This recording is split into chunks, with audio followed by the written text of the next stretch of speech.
the Montreal Canadiens finally traded Jeff Petry after a long stalemate in trade negotiations after the defenseman requested a trade while a French Canadian star wants to come home to play in La Belle Province for the Montreal Canadiens. In a move that certainly felt like it was a long time coming, Kent Hughes and the Montreal Canadiens management team decided that trading Jeff Petry to the Pittsburgh Penguins for Mikey Matheson, along with a fourth round selection, including Ryan Poehling in the deal as well, made a lot of sense. And after thinking about it and taking some time to digest this trade, I think it makes a lot of sense for what the Montreal Canadiens are trying to accomplish with the future of their blue line. I'll be honest, when I first saw this trade, I was in the backyard and I was a little perplexed about why this was the type of deal that Kent Hughes would make. But after looking into the analytics, looking into the numbers, the type of defenseman that Michael Matheson is, it makes a lot of sense for what Martin St-Louis would be looking for as a head coach, along with the analytics staff that the Montreal Canadiens now employ.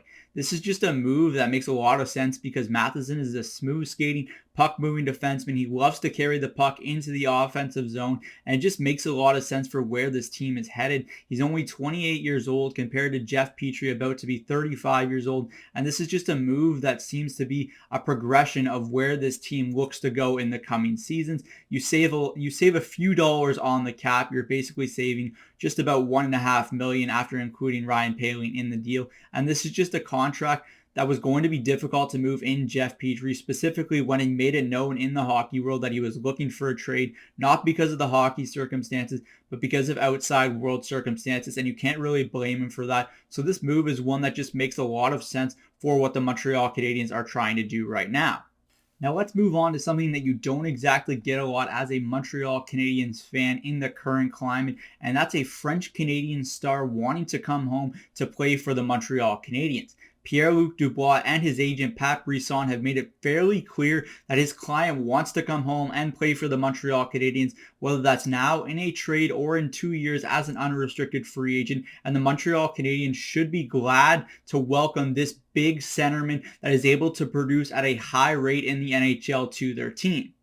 Much like with what he's doing with the rest of his roster, Kent Hughes has the ability to be patient with this situation. He can let Pierre-Luc Dubois walk to unrestricted free agency in 2 years. Although that's a long time and circumstances can change, it seems pretty clear that Dubois wants to play for the Montreal Canadiens when he is a free agent or as soon as this season, and that makes a lot of sense from his perspective. This is a team that's been looking for a center, a big center as well, that is highly skilled like him for the last 20 or so years, and it just makes a lot of sense as a fit. What was once a big hole for the Montreal Canadiens could quickly become a strength if they're able to bring on Dubois in the next 2 years. You look at Nick Suzuki, you look at Kirby Dach, you look at potentially Christian Dvorak if he's not traded in this type of deal, and the Montreal Canadiens could quietly have some very nice depth at the center ice position. This just makes a lot of sense for what the Canadiens are trying to accomplish right now. Acquiring him right now won't exactly damage what they're trying to do in terms of receiving another high draft pick next season, and it just makes a lot of sense for where this club is currently sitting.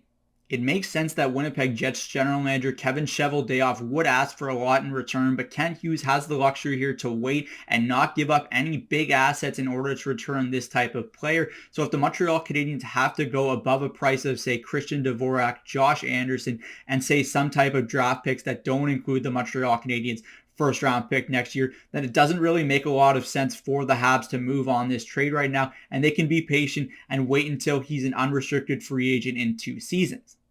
That's it for me today from Cook's Corner. As always, let me know your thoughts down in the comment section down below. I'll be off for the next week and a half. I'm on vacation. I have a couple of weddings that I'm looking forward to taking part in, and that will take priority right now. But don't worry, I'll be catching you up on all the Montreal Canadiens news if there is any when I return.